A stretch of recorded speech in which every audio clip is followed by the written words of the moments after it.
देखिए, बहुत अच्छा लगता है कांग्रेस जो मतलब अच्छा का मतलब है हंसी आती है।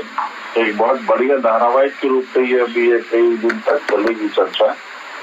देश में तमाम जगह ये जीतते हैं, वहां पे ईवीएम में कहीं दोष नहीं है, मगर जहाँ पे ये हारते हैं वहां पर ईवीएम में दोष है।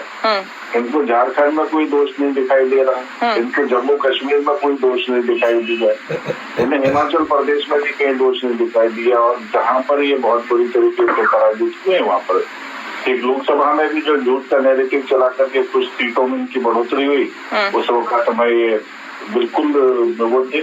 और आपको याद होगा लोकसभा चुनाव से पहले, उसकी घोषणा होने से पहले, काउंटिंग से पहले इन्होंने कहा था कि बड़ी तादाद में केंद्रों पर पहुंचे ताकि ये लोग अगर हार के होते तो ये बहुत बड़ी तादाद में वहां पर भी उपद्रव करने वाले थे। इस बार इनको ऐसा लग रहा था कि शायद ये परिणाम नहीं आएंगे, इसलिए इनकी तैयारी नहीं। अब जिस तरीके से इन्होंने एक नैरेटिव बनाया है, माहौल बना रहे हैं, तो इस तरीके से ये मान करके चलो कि अपनी हार जो हुई है इनकी बहुत बुरी तरीके से, उस हार को ईवीएम के पीछे छिपाना चाह रहे हैं। कोई रचनात्मक इनके पास में इशू नहीं है जिसको लेकर। ठीक है, अपनी हार छुपाने की कोशिश कर रहे हैं। ठीक है, मोहम्मद अमीन जी, क्या किसी तरह का कोई दबाव होता है?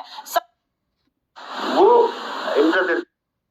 मोहम्मद अमीन जी, एक सेकंड सुनिए ना, स्नेहा शीर्षवर्धन है कि पूर्व पे हम लोग नहीं सवाल उठा रहे हैं। ये चुनाव हाल में संपन्न हुए हैं, अभी हाल में रिजल्ट आए हैं, इस पे चर्चा हो रही है कि आप पूर्व पे बार सवाल जब उठ रहे हैं ईवीएम पर, तो क्या नहीं लगता है कि इसके कोई वैकल्पिक इंतजाम किए जाने चाहिए ताकि कम से कम चुनाव तो निष्पक्ष हो और सभी को इस पर भरोसा हो?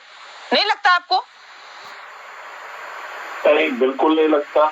इनकी जो मांग है बिल्कुल बेबुनियाद है। 40 से ज्यादा याचिकाएं अभी कोर्ट में गई हैं जो सब निरस्त कर दी गई हैं, क्योंकि जो अपनी हार का ठीकरा जो है ये देश के ऊपर थोपना चाह रहे हैं, और ऐसी मांगों पर जो है सिस्टम नहीं बदला जाता। आपको कम से कम ये समझना चाहिए कि जितना वोट डलेगा और अगर वो बैलेट पे डलेगा तो कितना खर्चा होगा।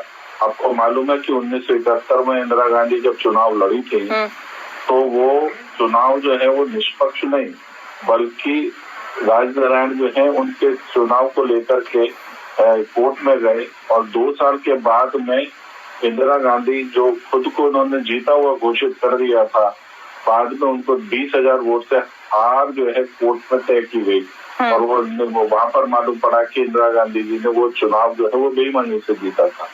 यही माहौल चाहते हैं ये लोग, किसी भी तरीके से ये बंधक बनाना देश को, इनकी ये कोशिश है। तो इतना बड़ा दुरुपयोग उस वक्त में 1971 में हुआ था। इसी कारण से तो ये जो बैलेट पेपर को खत्म करके ईवीएम पर जो लाएगा, और ईवीएम पर जिस तरीके से चर्चाएं हुई, राजीव गांधी जो है उन्होंने भी तमाम जो है ईवीएम की वकालत करी थी। ठीक है, तो हम विपक्ष में थे, हमने इसका विरोध भी किया, मगर आज जो है ईवीएम जिस तरीके से काम कर रही है पूरी निष्पक्षता से है, और इसकी कहीं भी भरोसा नहीं है ना सर, विपक्ष को भरोसा नहीं है ना। और जिस मुझे एक बात बताइए जाटव जी, एक बात बताइए मुझे कि अगर कोई भी काम या कोई भी योजना लागू की जाती है या कोई भी कार्य आगे किया जाता है, वो होता है, उसमें लगता है कि कुछ खामियां हैं, गड़बड़ियां हैं, उसको बदला जाता है ना सर। जीएसटी आपने लागू की, उसके बाद लगा कि नहीं इसमें कुछ खामियां रह गई है, तो उसमें संशोधन किया गया ना सर।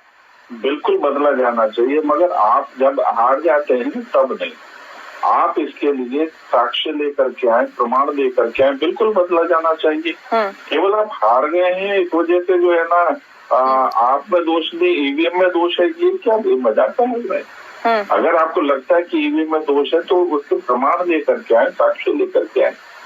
आप जहाँ जीत जाए